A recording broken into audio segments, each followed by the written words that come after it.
Hello, good morning. Good morning, good morning. How's everybody doing?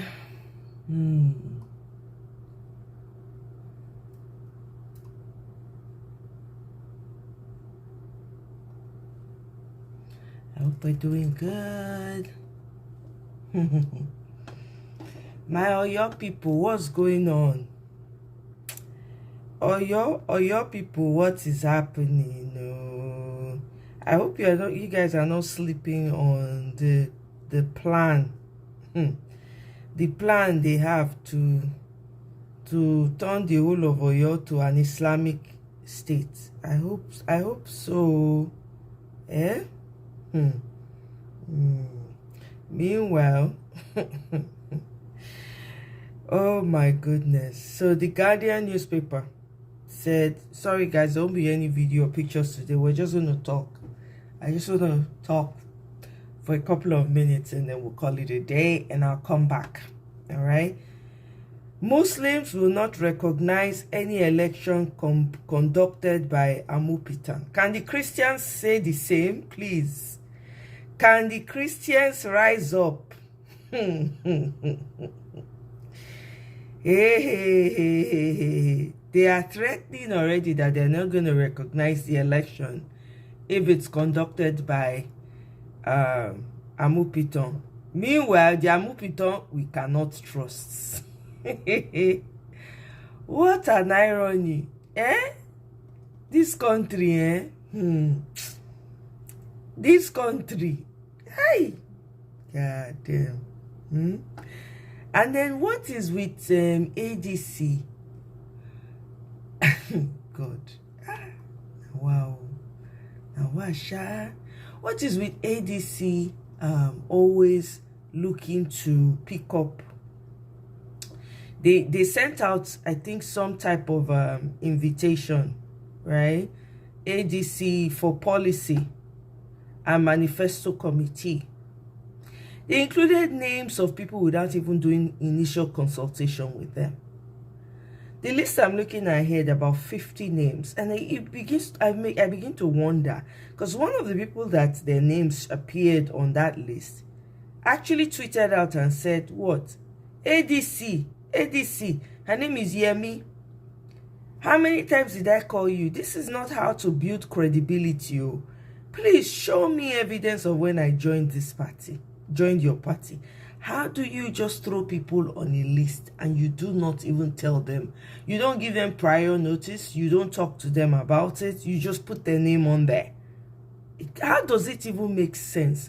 Why? I don't understand. But trust the well-meaning Nigerians. They were all over that tweet like bees on honey, right? They were saying, apologies. This is from Dunke. Dunke says, apologies, Yemi. Bolaji's incompetence and arrogance reflects badly on what ADC is supposed to represent. Miss Yemi has made it clear she definitely did not consent to being part of this committee. It is very shameful that you did not accept responsibility for the error and instead try to force her into the committee. I keep telling you, this disgusting old school politics will no longer fly.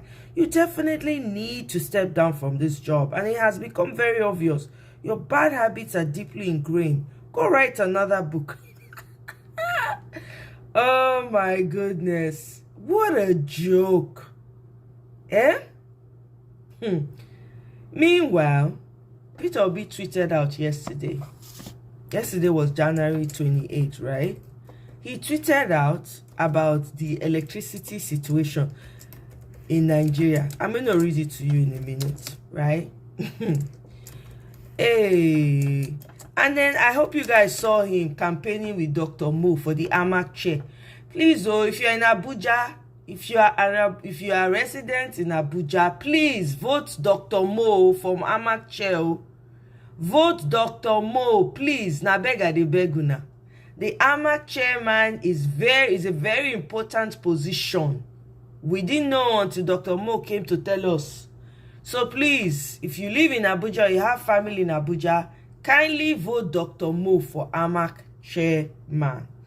Okay, let me read the tweet Peter Obi wrote. He said, no steady power in 4 years, no second term. He quoted Tinubu, right? He now said President Bola Tinubu's campaign promise in 2022 was clear. If I do not provide steady electricity in my 4 years, do not vote for me for a second term. Yet, in January 2026 alone, the national grid has already collapsed twice, and the month is not over yet. It's not over. Last year, it collapsed about 12 times. This reality sharply contradicts the promise and should worry every patriotic Nigerian. At the same time, the president is on another foreign trip. This time to Turkey, a country of about 87 million people, roughly a third of Nigeria's population. Yet Turkey generates and distributes over 120,000 megawatts of electricity, while Nigeria struggles with less than 5% of that capacity.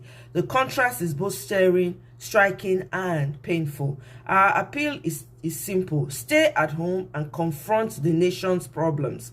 At this rate, we may soon hear of trips to Palau or Vanuatu, while critical issues remain unattended at home.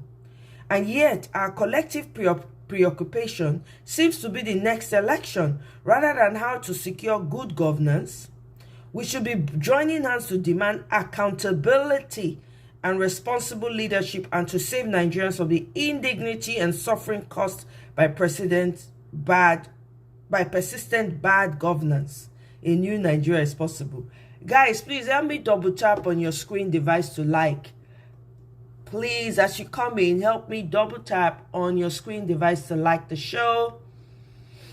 Like the show, please. Na beg I dey beg. You guys should like the show. So, here we are. Eh? It's really crazy that, you know, all these things are happening, and yet your president is busy falling in Turkey. Did you guys see the fall? Did you see the fall? Humpty Dumpty had a great fall. Did you see the fall? Let me play the video of where Bola Ahmed Tinubu was saying that he promises electricity, and if he doesn't get it, we should vote him out. Let's listen to it. Necessary. You must have electricity, and you will not pay for estimated bill anymore.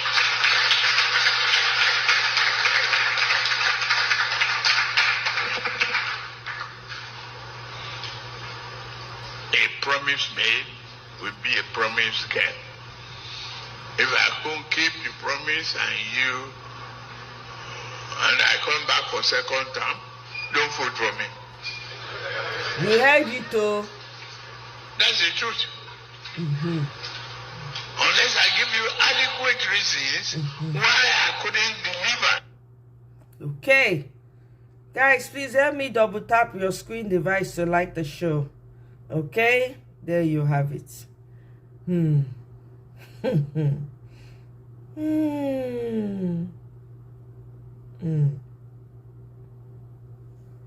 Okay. Thank you all for joining. Please, help me double tap your screen device to like. Hey, Oriyomi, báwo ni, welcome. Greetings. Do IJ. Do IJ.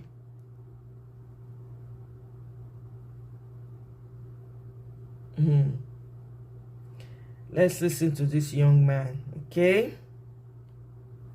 Do Nigerian youths understand what is going on around them? Oriyomi, have you liked? Do Nigerian youths spend their time to watch at least 45 minutes to 1 hour of world leaders having economic conference?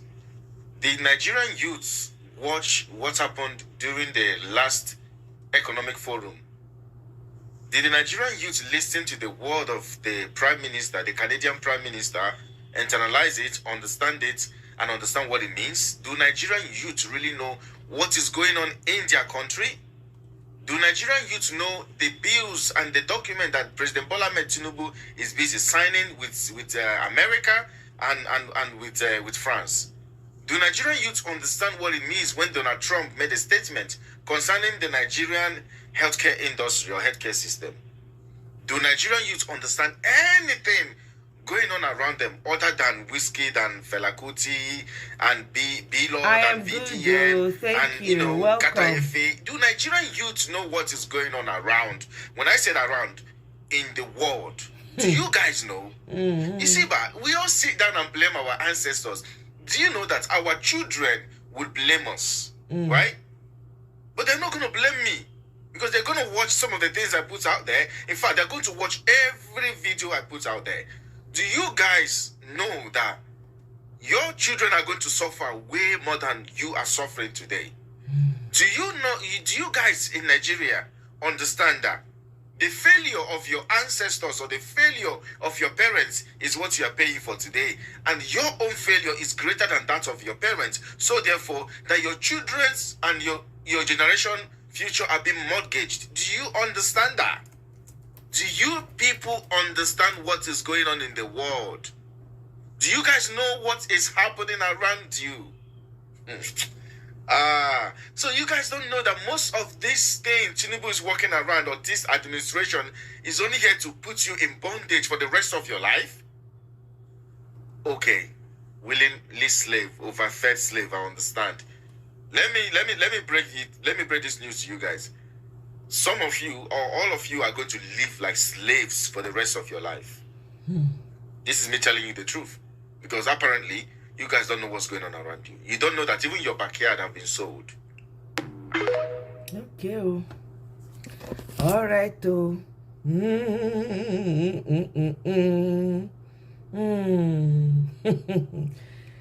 Hey, meanwhile, leaders of the Kwara State chapter of Miyetti Allah, including their president Idris Abubakar, have been arrested for alleged involvement in kidnapping and sponsorship of armed bandit groups in the state, in Kwara State. Look at them.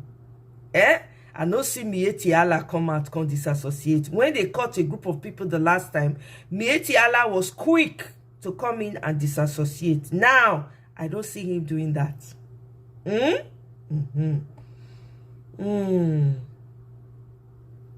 Now here we dey. If Nigerians like me, they not wake up. We can only do so much. We can only do so much. All right. Let me share some more information with you people. Okay?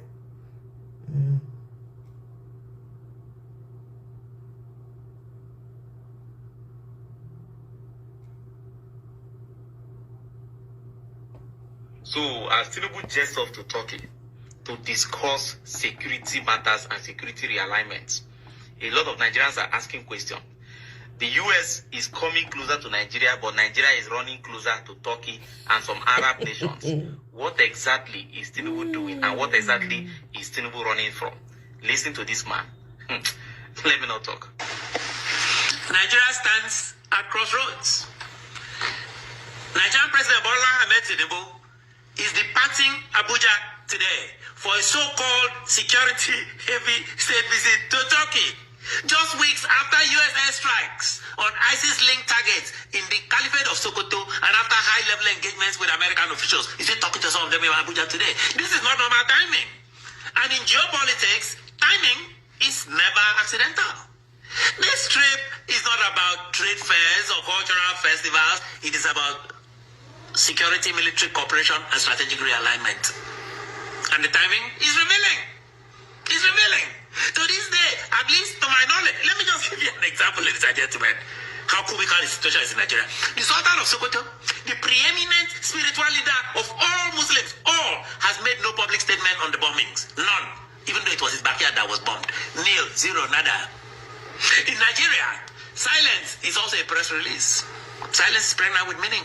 By the way, can President Tinubu ever do anything right? Look at the American President Trump, who stood up for thousands of murdered Christians in the north of Nigeria by bombing Sokoto. But Tinubu can never do anything right. Tinubu is a guy, remember, the head of the gang that cannot choose straight. What Tinubu says versus what Tinubu does. Let's look at this. Officially, this thing to talk is a state visit. Bilateral relations, trade investment, technical cooperation, blah, blah, blah. The same press release they used by Onanuga to recycle like old APC campaign posters and lies. This is the quote from the Onanuga press release yesterday. I saw. Quote, he's expected, that's the president, to return to the country at the conclusion of the visit, unquote. Where was he going to return to? Where is he going after that? Is he going back to his adopted country, France? Does he still consider himself a Nigerian citizen? Will he disappear from Nigeria again? He disappeared right after the bombing. We did not see him again until sometime in January. After 21 days, what? A Nigerian on social media asked this question, and it's a very good question. Has he, the president, broached the idea of seeking asylum somewhere? Because I cannot understand the need to inform Nigerians that he'll be heading home. That is incredible. That is the kind of president you have in Nigeria. The president of Nigeria makes Nigeria, a country, look like a joke. Like a joke country. Let's go back to this trip to Turkey. Tinubu is traveling with security chiefs, not business delegations. That tells you everything. So let me ask plainly. Why does Tinubu pivot to Turkey? Just weeks after US airstrikes meant to degrade ISIS networks in Nigeria, in Sokoto. Why now? Why now? After the waste of time and sham going on right now in Abuja called US-Nigeria Joint Working Group. Right now, they're taking pictures in Abuja, US-Nigeria Joint Working Group. What a sham. In Nigerian politics, when explanations don't add up, just follow the flight schedule. Tinubu is on the plane. Let me tell you what this really signals, this trip. Let's be blunt.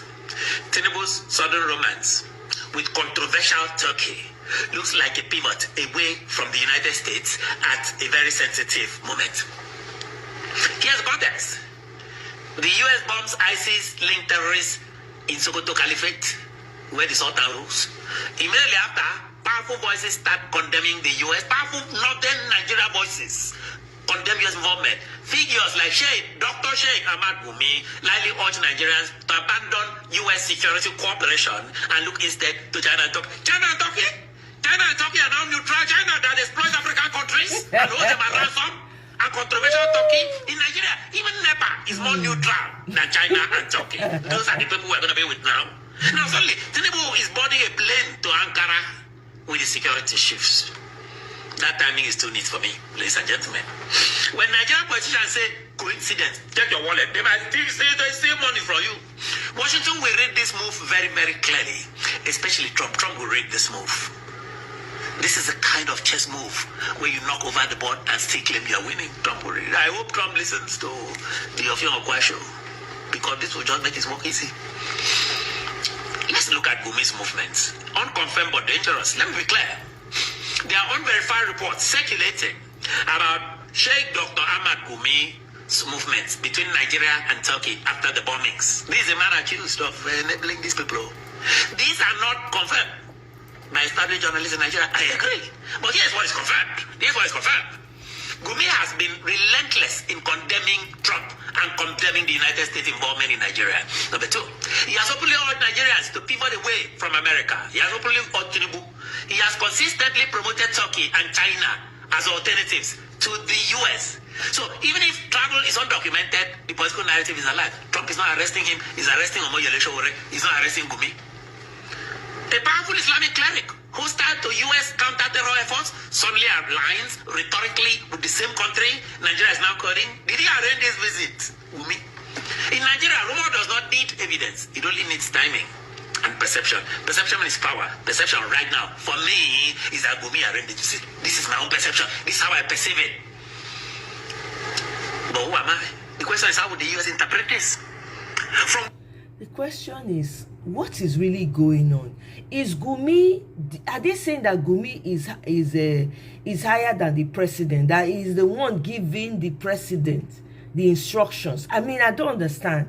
Is Gumi the shadow president of Nigeria? Somebody should help me answer this question, because I don't understand. Gumi came out the other day and said the Tinubu should be going to Turkey, should be going to other places to go and seek help for security. How many days later, your president wore a coat of arms, according to Tracy? Nigerians, you people are terrible people. Your president wear coat of arms when almost when he fall out like Humpty Dumpty. He go Turkey. Please, somebody should tell me, is Gumi the shadow president? Because he's looking like that. He's the one giving and summoning your president to different places. Let's continue. Washington's perspective, this looks like strategic distancing. The message reads clearly. Nigeria wants U.S. firepower, but not American friendship. You say this in The Godfather, the movie. Or worse, Nigeria wants help, but doesn't want to be seen thanking the helper. They will not thank Donald Trump for saving the lives of thousands of Christians in Nigeria. That's like calling the fire brigade, then arguing with them while your house is still burning. Trust matters in security cooperation, and trust is being tested. Right now, there is no trust between Tinubu and the Americans. I understand that Tinubu is under domestic pressure. So let's look at that issue. Let's look at the real issue.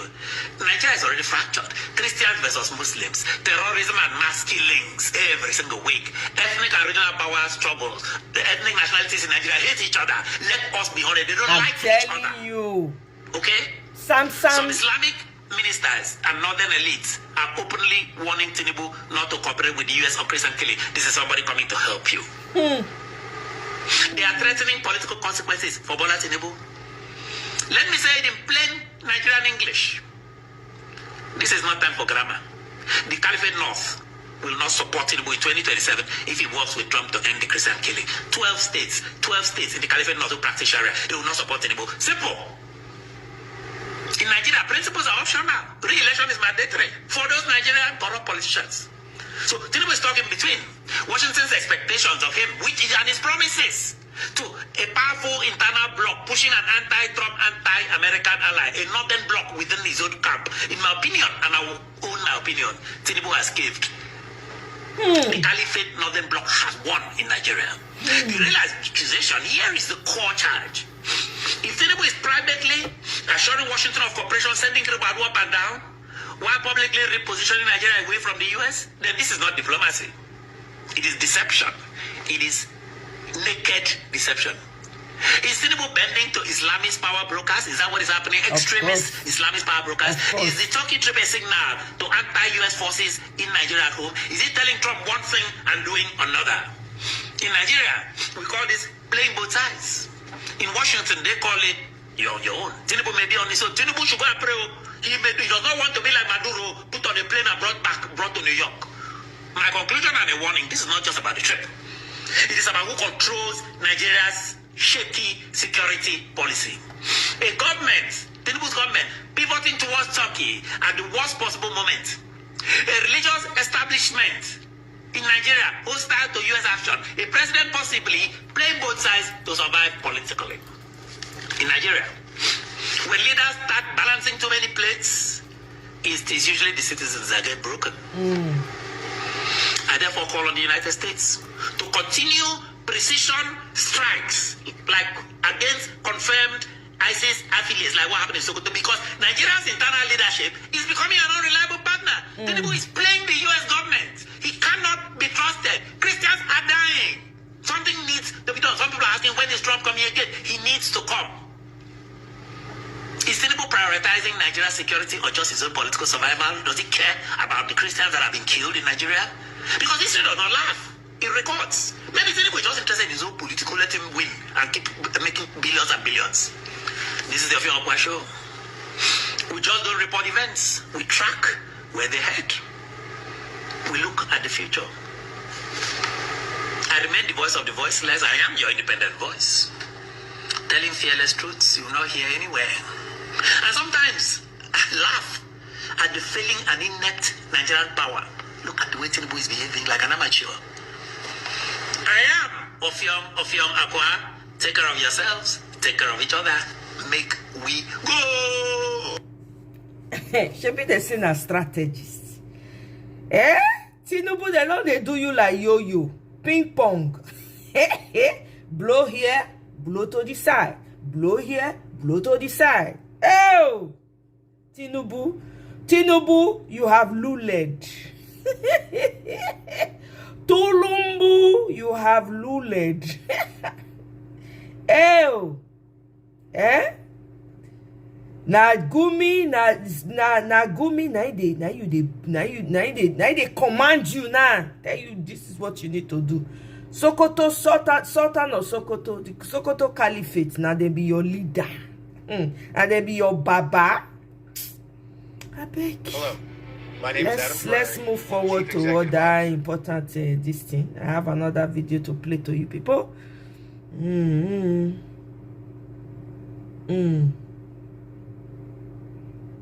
One that refuses to be shut down.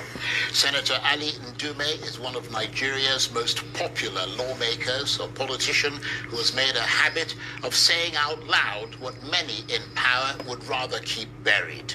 From insecurity to taxes to 2027, his one-man revolt against bad governance has struck a chord with the public and unsettled the political class.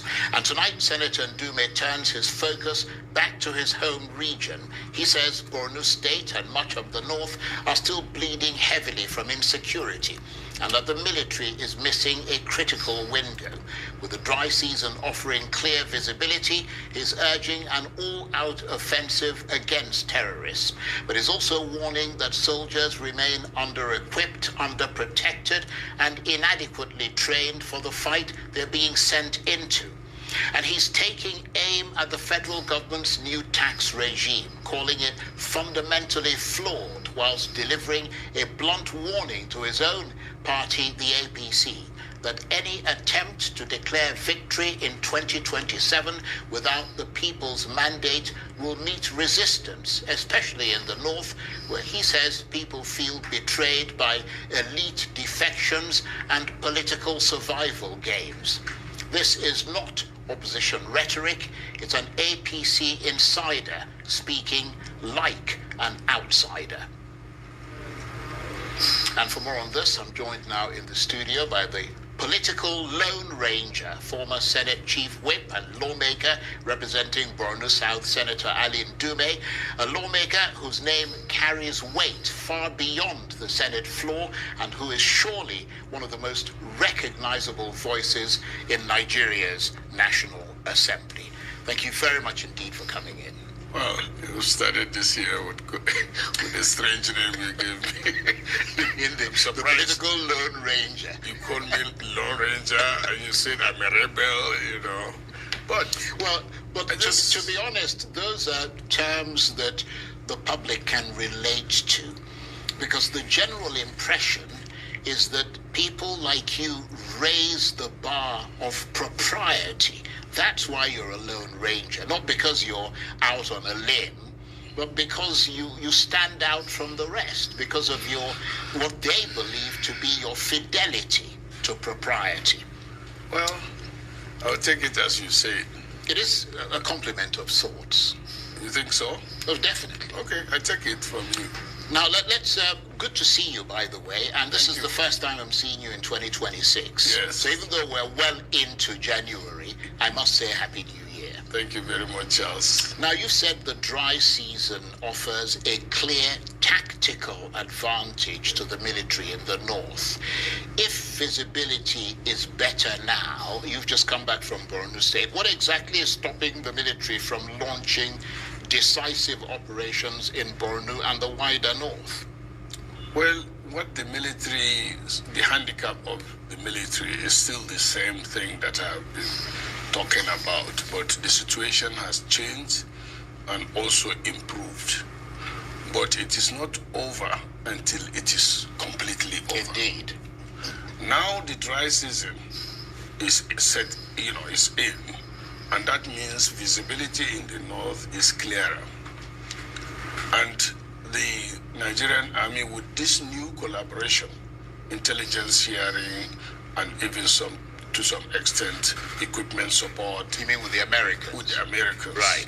Has enabled the Nigerian armed forces to go into, especially in the north, east. That is where I come from. That is what I know that is going on.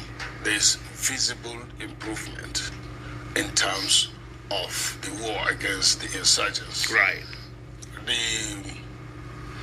The Nigerian armed forces have been able to go into the 3 black spots: Sambisa, Mandara Mountain, and the Lake Chad Triangle, Lake Chad region. But they still need what I call team training, equipment, motivation, and ammunition. The Nigerian military, I'm telling you from more or less an insider, because I have been part of it. I was So you were chairman of the army? Yeah, before, yeah. And I'm still a member of the chairman of the committee. And I, the Nigerian army looking at our armed forces, looking at the situation we find ourselves, and the critical need to get done with this thing that has been lingering for over a decade.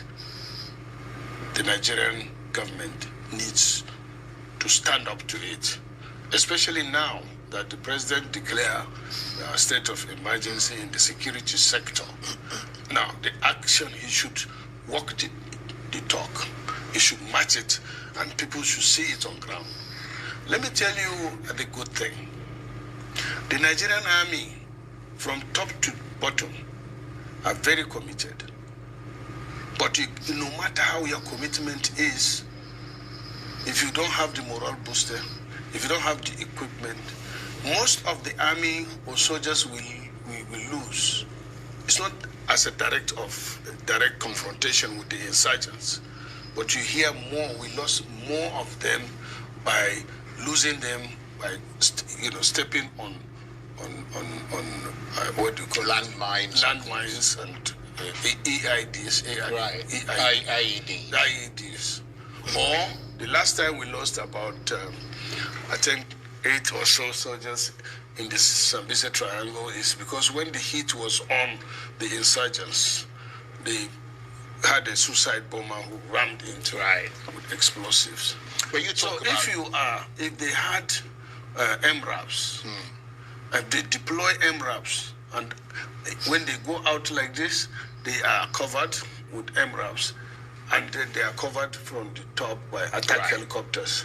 They will clear the place in a very short time. But I think we don't have to miss the opportunity now, because Americans were reluctant in giving us intelligence or support or whatever. But now they are willing to support us. But the point I'm asking is that you sit in the National Assembly. You yourself were chairman of the army. You're a member of the committee on the army. And it's the National Assembly where budgets are passed. Are the funds not released, or are they being misused? And if they're being misused, why is there no Senate oversight? I mean, someone has to take responsibility for that failure. And if it's your job to pass the budget, you know all these things. I mean, you're from Borno State. Why aren't you increasing the budget or making greater oversight of the way that budget is spent? Well, you have asked me so many. Let me take that one. It's one simple question. No, really. It's two in one, or if you want to say it. Number one is about the budget. The budget of this year, defense has the highest budget, and we are working on it. If there is the need to increase it, we will do that. But where the problem is the funding. That is where the problem. And I've been saying that. When you say the funding, what do you mean? You mean the releases to the armed forces, or even so after you've approved it. After I've approved it, the people will not be getting the money at when due. But that's why you're the Senate. You have oversight responsibility. Senate, if you are talking about, don't confuse the two. No, I'm saying the committee that's in charge. No, the executive, the committee is not in charge of releasing money. No, I know, but you have oversight, no, so you can you can impress upon them the need to release the money. No, we don't. I think you are getting it mixed up. Our own is to budget and approve the Appropriation Act. Then the executive will now execute. Right. Okay. But you have oversight over the executive. The oversight is to find out whether actually the agencies have utilized the money according to the specification in the Act. So you don't have any power over saying to the executive, we do that. Why haven't you released the money? We do that, but it is actually the responsibility of the executive. Once they bring the budget before us, we approve it. Why wouldn't you release it? That is the question now. Yeah, but who's going to ask them that question? We do ask that question, right. But that does not translate to the release. You see, that's why I said that the problem is when you bring a budget to the National Assembly, they approve it, you should religiously follow it. Right. That is not. Besides, I want to say here that I have been saying severally that the armed forces budget and other security agencies or other critical ministries, MDS, Ministries Department, should be prioritized like in America. Right. In America, they have what they call discretionary appropriation, discretionary budget expenditure. Then they have the non-discretionary. Those that are considered as non-discretionary, including military, are budgets that are, it is not like the Minister of Finance will choose whether to give them or not to give them, or if they say, oh, we don't have enough money on ground, so no. If it is dedicated amount that's there for them, and they can dip into it whenever they need to. That's it, and they just need to. Well, why don't you people make a law? I mean, that's the Senate again. No, the law. That is what the law indirectly or directly even says. Right. But they are not doing it. Yeah, but whose job it is to make sure that they do? It is the executive. No, I know. The president. But if you pass a law, isn't it your responsibility as well to make sure that law is you follow it through by making sure that it actually is real in practice? That is in other laws. But when you talk about appropriation, it's a focus that you make on the revenue that you are going to generate or the money. So okay, well, let's... They will now tell you, let me end. Sure, yeah. They will now tell you that, we don't have money, or as soon as we have money, we'll do that. Yeah, I see what you mean. And there's not much you can do in those circumstances. Yeah. I see the point. Well, let's move on from there, because I understand that the Senate will receive a closed-door briefing on that U.S. airstrike on terrorist hideouts in Sokoto State. I'm assuming you were at plenary today. And that apparently came from Senator Ningi, who warned that any foreign military strike carried out on Nigerian territory without due constitutional process would amount to a breach of Nigeria's sovereignty, as well as a breach of the authority of the National Assembly. Tell us more about that. But you said closed door. We have not closed the door. We have not discussed it. How can I talk about that? Yeah, but what are your thoughts on that? Well, it's still in the closed door that I'm supposed to do that. You're not supposed to tell us what your thoughts are on why they... No, that's on whether or not you think because I mean... I have my opinion, honestly. Yeah, but he said it in open... Yeah, in open, but it was resolved that we are going to discuss, and the leadership is going to brief us. But do you think it's a breach of the authority of the National Assembly? No, Charles, as I told you, this is something that I will discuss. Had it been I spoke, or I will tell you my thoughts. But now, honestly, it will be immature, and I don't think it's going to be right for me to preempt what will... Okay, let me put it this way. You're a lawmaker. You're much more aware of the law than most of us are. What does the law say? Can any attack in Nigeria only be authorized by the president of this country? No, the president can do that, but he must, within a certain time, seek the approval of the National Assembly. But that is going for war. Right. Before you engage in that, or certain activities as clearly defined. But as I said, Charles, I don't want you to drag me to speaking, on this. Okay, I respect that. Let's turn to the new tax regime, which I presume you're prepared to speak about. Yeah.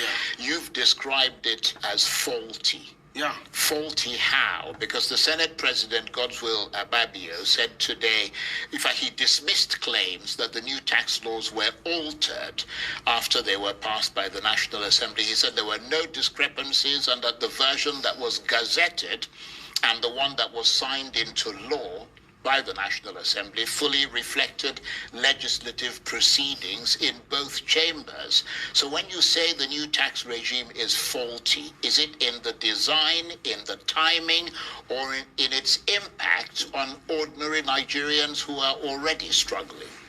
You will agree with me that even, what do you call that guy, the chairman of the Presidential Committee on Tax Reform, Onyewole, admitted that there are, differentials, two versions or at least two versions of the tax law, and that if something has to be done, it has to be the National Assembly. Right. So how come you're saying it's not, there's no discrepancy? That is his opinion. That is his opinion. And as for me, I did a lot of research on it. And the House of Rep member raised that matter, and they didn't deny it. And the House of Rep is still investigating those discrepancies. So I went in to do, and there are discrepancies. My problem is not whether there are discrepancies or not. I'm worried about doing things behind closed doors. This is government of the people, for the people, and by the people. And for God's sake, why would you hide anything? Even if it is personal, if other people have interest in it, like you, in your house. How can you be personal about something that affects your family? That is it. Nigeria is for us. I mean, if it's true that such thing is not true, then it should, the government or whoever is responsible should come out clean and say, look at it. And it's the same thing about opinions. I am a senator and you call me rebel and then all that. But I have the right to express my own opinion. Let somebody else come. Sometimes people come here to abuse me even. But let them come and speak their mind, for God's sake. And Nigeria is for all of us. I mean, so when you say there is a problem, then you come up and say, where is the problem? If that person said, this is the problem, then you are being fair to yourself and Nigerians. I am one of those that called on the president first. That I was one of those that identified the differences. And I called on the leadership to say, look, there is a problem here because what we passed is not what the president signed. So why do you think Ababio is saying there's no discrepancy? I'm not Ababio, so no, I know, but I'm asking, you're in the, I mean, you were there in the National Assembly. No, I was not there. I went to pray, I think, when he said all this. You went to the loo when you chose to go to the loo at that time. No, it's not that. I would have told him this, I'm surprised. Because he's not supposed to do that. He's supposed to say, okay, we'll find out. Set up a committee, but the House has done that too, to find out. Well, you can pick up on it tomorrow, though, can't you? Or whenever next year. No, I'll talk to him. Right. I'll talk to him on that. This is not something that they can just bury. Because you know why? You cannot build on nothing. Or you cannot build on disputed grounds. You understand? What if somebody now goes to court? You think the court will not listen to them? And I mean, the way they are going about it, up initio, is full of contradiction, full of, controversy. So what do you think they should do? They should be more open. And this... beyond being more open, yeah. Do you, I mean, because they've already, it's now been implemented. No, it's not being implemented. That is to them. Well, it's taken effect. It's taken effect. Yeah. But it can be implemented. Which one do they implement? Right. So, as I told you, there is out there different versions. So which one do they implement? And if you implement the one that is not favorable to me, will I call that a law? Yeah, no. But what if they said that the bits that have discrepancy, because it's not the whole thing that has discrepancy, that they will look at those again and put them on hold, whilst the rest of the tax regime will go into force? Laws are not implemented discretionarily. That is where they got it wrong. You can't, as you now just said, once you pass a budget, you have no discretion but to follow it You don't have even the right to add anything to it, but as passed by the National Assembly. You see, these things that they take lightly means as if they are taking Nigerians lightly. And some of these people, they have personalized some of these things. Like my problem with this guy, the chairman, what do you call his name? Oluloye, is it? Oluloye. He's so arrogant about this thing, as if it's an...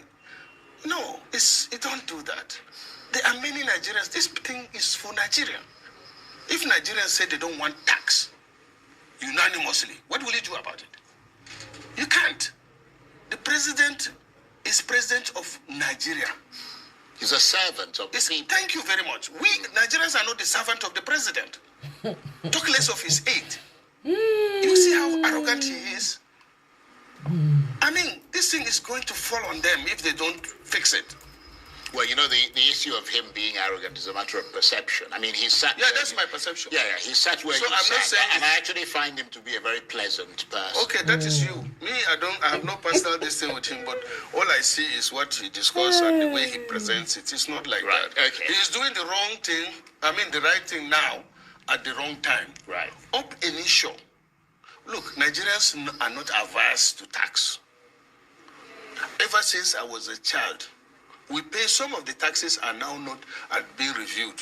But even when you own a bicycle you pay for a license to ride that bicycle, despite the fact that you use your energy, and in most cases it's not that. Because the people are even proud to pay tax. They have trust in the system. But here you are, the system has lost the confidence of the public, and you are arrogantly imposing things on them without good explanation. When you try to talk to them, somebody told me amongst them that you will not understand. What do you mean I will not understand? Me? Yeah, that's a bit rude. So that is the type of guys the president has around him. They don't know anything, they don't know anybody, they are just arrogant. And look at how they are messing the president. You see how they run the government. Some of these things they do is very embarrassing to the president and to Nigeria. Last time I had a friend who called me to say, look, I'm writing this thing. There are 14 of their, what do you call it? Mices that are not necessary. You check things. Today the president will announce this, and tomorrow somebody will announce again that he has reversed that. Today president will appoint somebody, or will say they have reversed it. Today, another day president will do this, and then he will reverse it. And you know why? Because the man gave all the trust to them, which is not wrong. But they have to do the right thing. And when you talk like me now, I will not be surprised, and I'm used to it. Somebody will come up here tomorrow again because I have give him right of reply. You say, oh, Ndume is frustrated. Oh, he's a rebel. Like you too, you call me.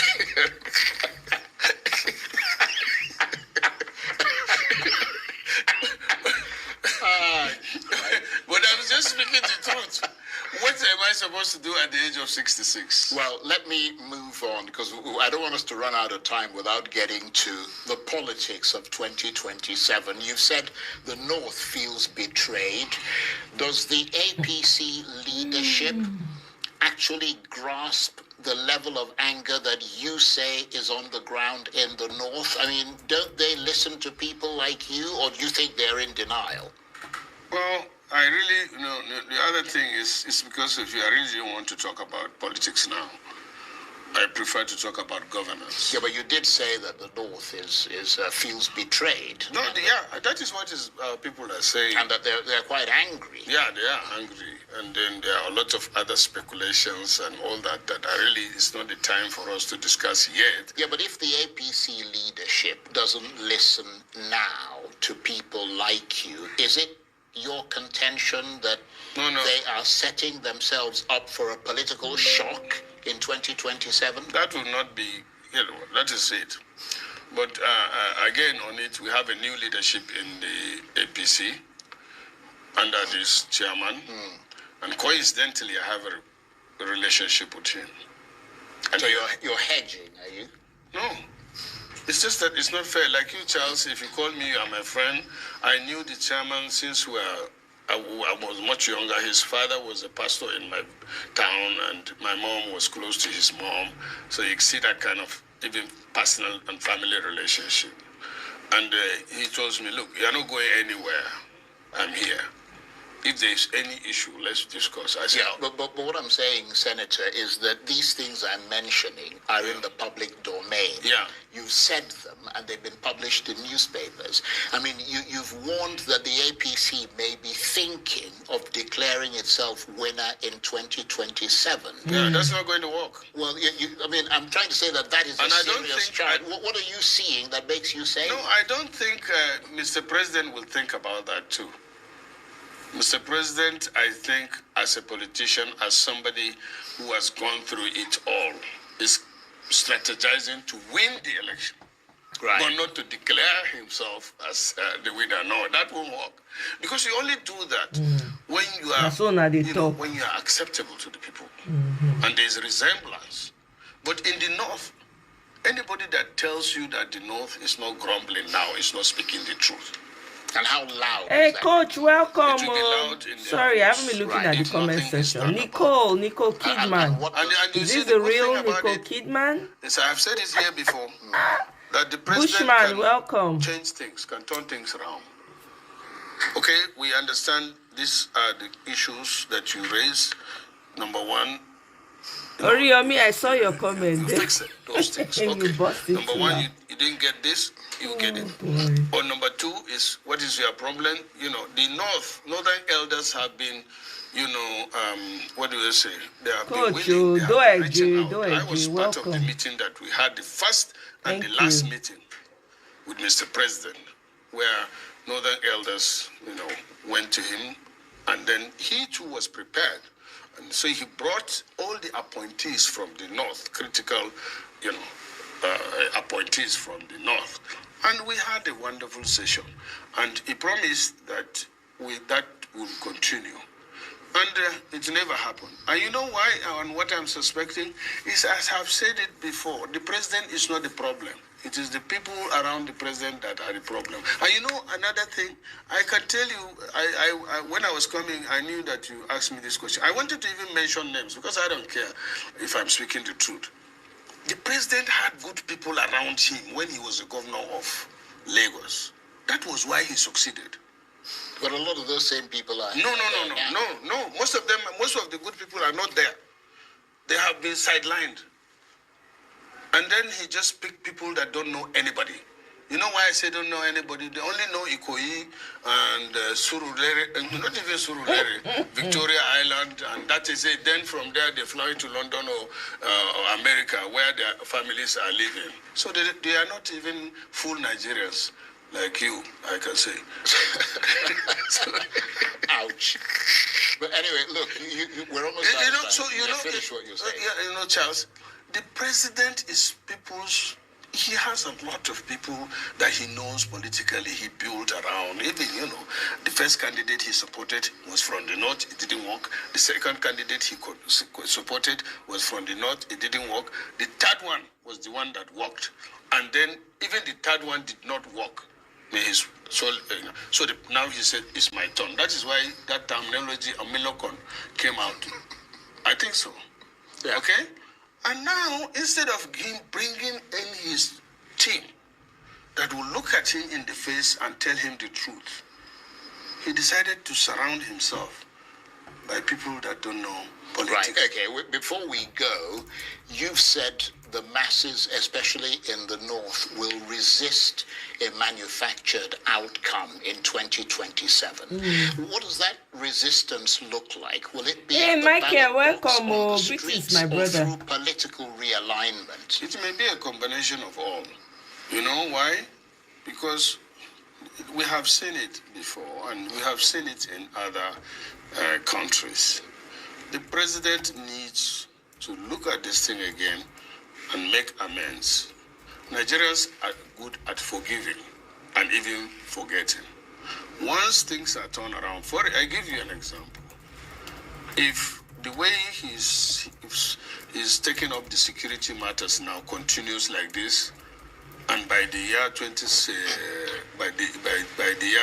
by this end of this year or before the rainy seasons, you have peace or even relative peace everywhere, because you can't say you eliminate insecurity totally in the country.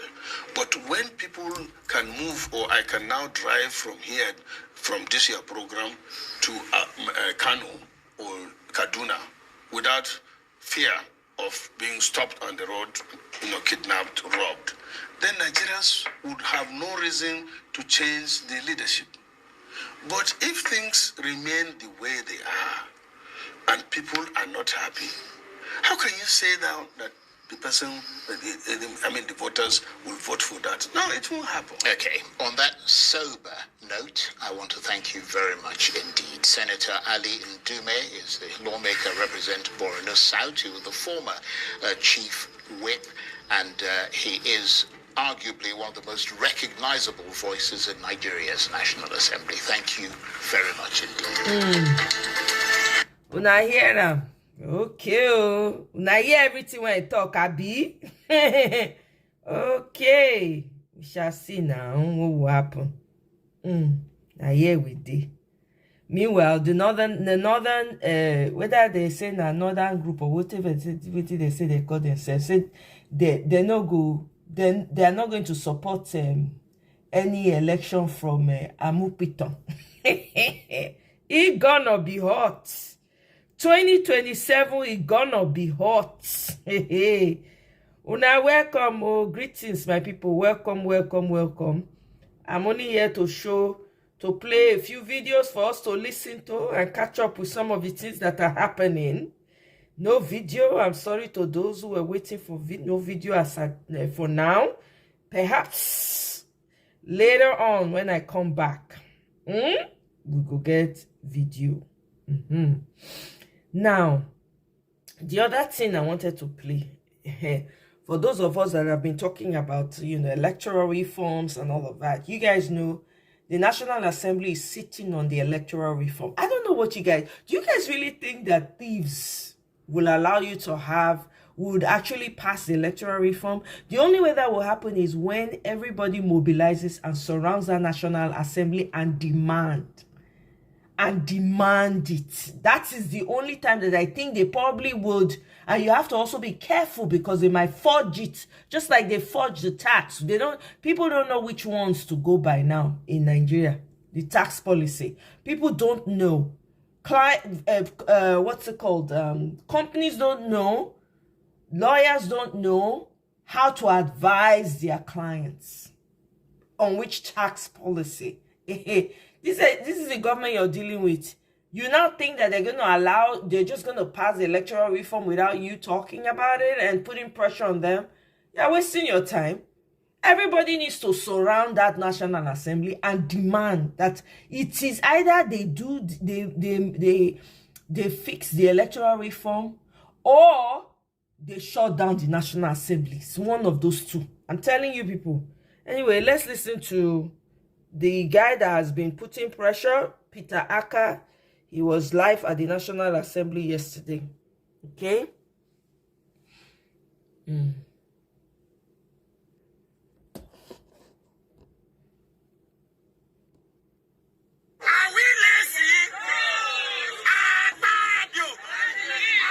Okay, they gather the few people there. That is good.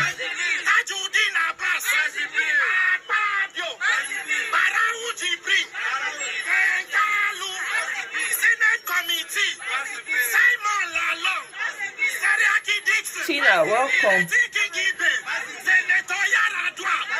All of you, pass the bill. Pass the bill. My vote must count. My vote must count. No glitches. No glitches. Pass the bill. Agbabio. Agbabio. Agbabio. Pass the bill. Because of the now. What should I say?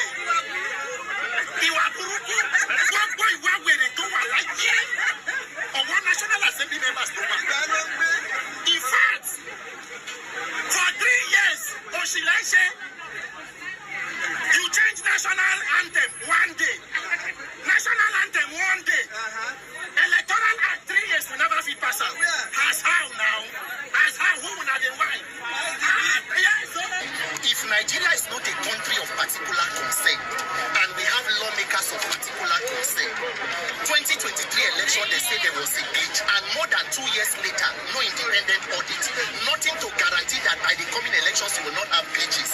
The demand of everybody here is simple. We want free, fair, credible elections. That is the foundation of every democracy. Sir, in African countries, military coup took place. Nobody died. In Nigeria, during democratic elections, people die. To vote in Nigeria can be a death sentence. And lawmakers or politicians do not think it is expedient for them to make sure the process is credible and seamless. Look at the mischief of politicians. You change national anthem bill within 1 day. If the president apply for loan today, before evening it will be approved. But electoral act amendment bill, for 2 years and counting, committee meeting upon committee, yet it has not been passed. Who is afraid of free and fair elections? Is Nigeria the only democracy that Democrats do not like free and fair elections? And this, the Senate, is supposed to be the hallmark of the democracy. Until votes begin to count, the country is not moving forward because there is no deterrence. What we do is to reward criminality and corruption. The more corrupt you are, the more likely you can win election. The way Nigeria is going, if we don't fix our election, non-bandits and terrorists will run for office because they're already holding peace and stakeholder forum in Katsina and other parts of the country. We must sanitize our electoral process. That is the first point of accountability. Let leaders know that power comes from the people, and then let them go there and behave irresponsibly. So that is our simple demand. Let votes count. Let there be free and fair election. Is it a bad demand, sir? It is unfortunate that by January today, 2026, we are still talking about this. According to the laws, at least a bill should be already signed 1 year out of the next election. Elections are about February next year. So as we are today, we are almost late. There is no consideration of the bill in the Senate. The House considered few clauses of it and went on holidays. Until today, they are just resuming for the year in 2026. So we are almost late, but it is part of the plan. The strategy was not even to pass it. Even if they pass it, they will create loopholes where there will be rigging and malpractice. So it is up to Nigerians to mobilize and know that when millions of people come out to vote, it makes rigging difficult. So it is Nigerians that will really give themselves electoral reform. All we will do is to get the legal framework. We will try to continue to put pressure. Nigerians must know that until your vote counts, we are wasting time in this country. Whether they sign it or not, of which they will pass it, we will ensure that the vote will protect our vote. For me, Peter, for Nigeria, my vote must count 2027. I'm not part of these shenanigans and this unfortunate criminal circles we call leadership in Nigeria. Our votes must count. 2027, we do not want glitches. Whatever that was the glitches, the person who said there was glitches is now an ambassador, by the way. Confirmed to be an ambassador. My brother, make you see country where we did. Nigerians want to vote our leaders. Without free and fair election, what is the deterrence? What is the... We have incentivized bad leadership because you know you can reward yourself with more years. No matter how bad you are, you can come back, you can install stooges. We say enough. Our vote must count. They must pass the bill. Whether they like it or not, we will mobilize and come out and vote. So either ways, they will pass it or they will pass it. That's right. So you see, that this guy, he's been on top of it and he's doing what he needs to do. He went there with a few people to demand it. Okay? I'm telling you, but Oriyomi, for what it's worth, it has to be on record that people have pushed for it and they are the ones refusing, okay? Refusing to pass the electoral reform. I would say that a lot of people, they need to mobilize a lot of people to the National Assembly. Now, I'm going to put this ahead. I'm actually going to share this on my community page. The Safe Nigeria Group USA, they're organizing another protest in Washington, D.C. in June. So mark your calendars for June. Nigerians, make Nigerians in the diaspora show up. Show up for the first time. You guys should mobilize yourselves and show up. This one now is going to be in June 20. I go share and I'm not also not see. Because you know concern me, everybody go do as if they know waiting, they see waiting they happen for the country. Mona listen to illegal mining happening all over. Let me not even bother with that. The most pressing issue we have right now, we are better they pinch us now this Islamization. Mona listen to this one. Go soon end this life. Okay, so I watched this news a couple of days ago from TVC about Sharia financial system currently be prepared to be integrated into our financial framework in Nigeria. I mean, I think I've seen the news. In more news, the Executive Secretary, Chief Executive Officer of the Financial Reporting Council of Nigeria, Dr. Rabi Olowo, says it is prepared to integrate standards issued by the Accounting and Auditing Organization for Islamic financial institutions into the Nigerian Financial Reporting Framework. Dr. Olowo said the move is aimed to cater for Islamic finance and interest-free institutions, free and services operating in the country. He spoke at the opening of the stakeholders' engagement of the integration of Islamic finance standards into the Nigerian Financial Reporting Framework, which was convened by the FRC in Abuja. Dr. Olowo clarified that the initiative does not intend to disrupt existing operations, but to enhance clarity, credibility, and certain regulatory institutions for Islamic finance products and services. He added that the decision was in line with the Council's statutory mandates to develop, adopt, and enforce accounting and financial reporting standards in Nigeria. Integrating these standards into a national framework will enhance transparency, will deepen accountability. It will help to step up and scale up comparability and consistency in the financial reporting by this industry subsector. So I decided not to talk about this. I waited for some days to see if any of our Christian bloggers or can the umbrella body of Christianity in Nigeria, PFN and the likes, to react to this. But I've not seen anybody talk about it. So I said I will talk about it. Okay. The question is, why will Sharia financial system be used or be integrated into our financial framework in Nigeria? This move was taken by the Chief Executive Officer of Financial Reporting Council of Nigeria, Dr. Rabi Olowo, this man here. He proposed it, and I think they are currently working on it as we speak. So I'm asking a question, why will Sharia financial system be used as a yardstick or be integrated into our transactions? In Nigeria, we are not Islamic nation. We are not Muslim nation. Such things happen in Muslim nation. Nigeria is a secular nation. For the fact that our currencies carry Islamic inscription does not make us Islamic nation. Yes, we are secular nation. So it is unacceptable for our transactions or our financial reporting framework to be governed by Sharia financial system or by Sharia law. It is unacceptable. So Dr. Rabi Olowo, I think you need to reconsider this. There are other ways to go about this. There are other things that, yes, there are other standards that can be used to monitor our transactions in Nigeria. Because as we speak now, there is a standard issued by Accounts and Auditing Organization of Nigeria that this is what is going to happen. This is unacceptable. And I am using this minute to call on President Tinubu to also look into this matter. You governed Lagos for 8 years, and nothing of such happened. How come it's happening now? We cannot compromise to this level where what we don't want will be imposed on us by force. We cannot. If we go outside Nigeria, for example, maybe to Islamic nation like Saudi Arabia, Qatar and the rest of them, yes, it's possible. But we are a secular nation. I am using this medium to call on CAN and PFN. You cannot be this compromised. I mean, you can't compromise to this level whereby something of this nature will be raised. And you will just be quiet, grave silent, as if you are dead. Where are the CAN leadership? Where are the PFN leadership? Why are you not reacting to this? Because they are steering the water now. You are not doing anything. Before you know it, they will take over the waters. So this is unacceptable. So we cannot accept this. You cannot impose this on us. There are other standards that can be used to monitor our financial integrity in Nigeria. Because as I'm looking at it, even church will be affected. Their transactions, everything will be monitored under Sharia financial system, which is not too good for us as a secular nation. For where do they care? People that are busy, or your state is about to fall. If your people don't stand up, hey, God, I beg. You see that man that they say now he's getting the support of all the Islamists in Oyo State. He has the backing.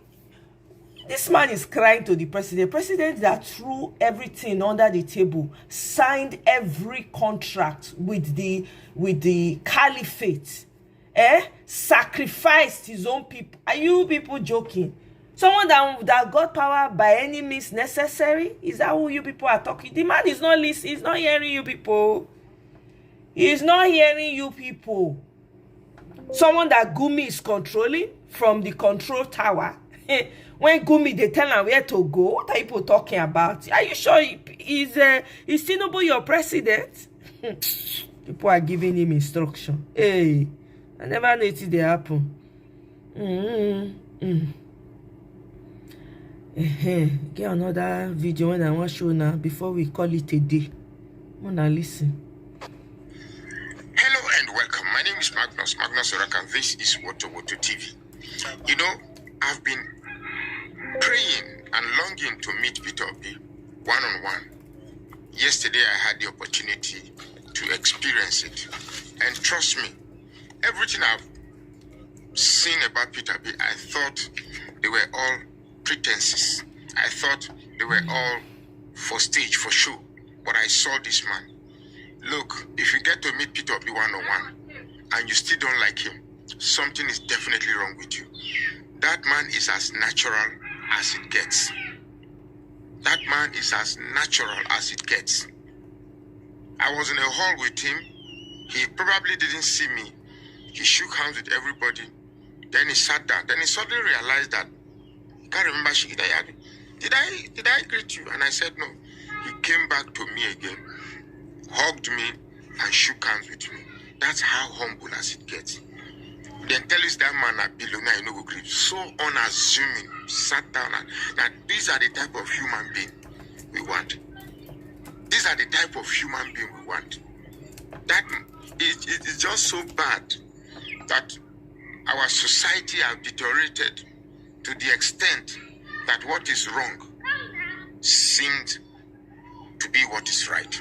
But the truth is that it's time to change the mentality. It's time to give people who deserve to be there indeed. Peter Obi is a nice man, truly. Forget politics. That man is a nice man. That man is a nice man. That man is a nice man. Truly, that man is a nice man. Son of Edo, welcome. You just say we Nigeria, we don't spoil that. We don't even deserve Peter Obi. I swear to God, we don't deserve him. We don't deserve that man. But well, it is what it is. Let us try and bring the right people. Even if not Peter Obi, let the right people.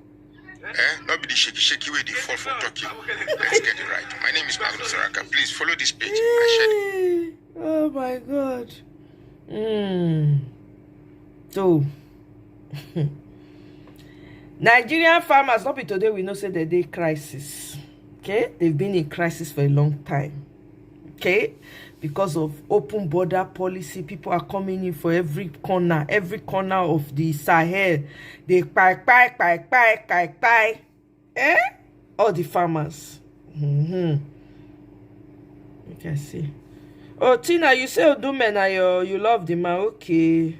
But the man, why they only talk to when they convenient? During Buhari time, we don't hear him like this. Why? Do you understand? Why? That's the question. Why be say during Buhari time he was mum, he not talk anything? Why? Let's take a listen to this video and then we wrap it up. I'm not making this video to scare you. When Titanic was sinking, people on the top deck were still dancing.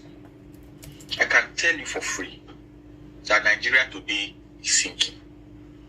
Those of us still managing to dance are those of us on the top deck.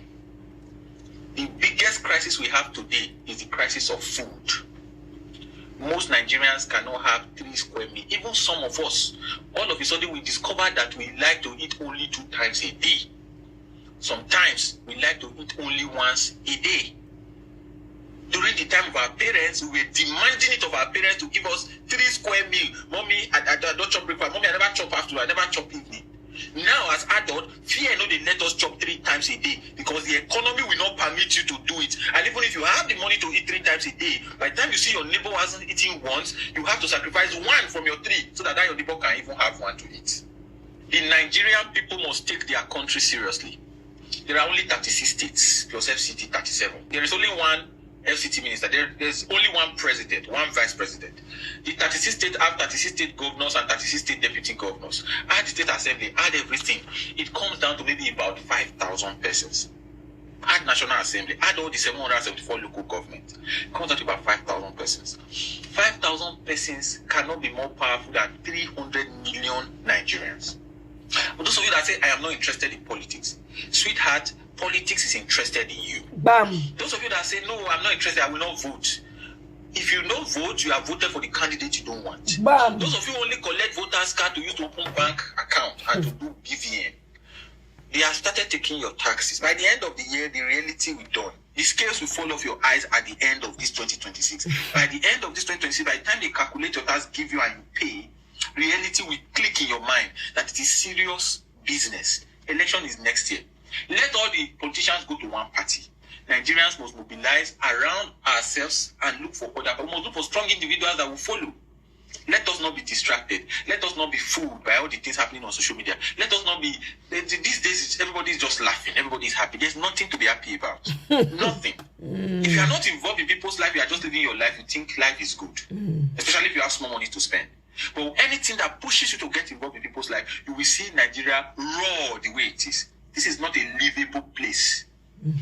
It is not a livable place at all. I am not complaining for myself. I usually say I built enough social capital to live, to manage. I may not live a luxurious life, but to manage. I built enough social capital. I've been good to a lot of people in the past that are now good to me. So this message is not because of me. It's not from a place of pain. It's from a place of concern. Let he who have ears hear. Enough said. Today I've done the one I can do for this hour. We go see you later. I go try come out later. Now so I take talk, so I go come out. I not come out 2 days ago or so. So I go try come out. If I know if we come out later, tomorrow for sure, gonna Friday. So on that note, my people, have a wonderful Thursday. Enjoy your Thursday. Oriyomi, thank you very much. Tina, thank you. Son of Edo, thank you. Mike, thank you. The Trust, thank you. What success did Tinubu achieve in Lagos that these guys keep referring to? I can't find it. You go find, look, you don't go see anything. Coach, thank you. Nicole, thank you. All of you, I want to make them this morning. Thank you all. I will see you now on my next one. No. Ire o. Odabo. Okay, we. Osekimbui.